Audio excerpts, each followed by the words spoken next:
বিশ্ববিদ্যালয়ের বিএনপিপন্থী শিক্ষকরা মঙ্গলবার ঢাকা বিশ্ববিদ্যালয় ক্লাবে সংবাদ সম্মেলনে কোটা আন্দোলন নিয়ে উদ্ভূত পরিস্থিতিতে নিজেদের অবস্থান জানিয়ে তারা দাবি করেন সারা দেশে শিক্ষার্থীদের ওপর দমনপীড়ন চালানো হচ্ছে, হয়রানি করা হচ্ছে মিথ্যা মামলা দিয়ে। সংবাদ সম্মেলন থেকে শিক্ষার্থীদের ৯ দফা আন্দোলনের প্রতি পূর্ণ সমর্থন জানানো হয়।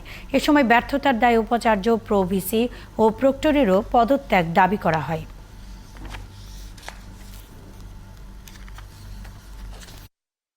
বৈষম্য বিরোধী ছাত্র আন্দোলনের সর্বশেষ ৮ দফা দ্রুত বাস্তবায়ন করে সংকট সমাধান করা।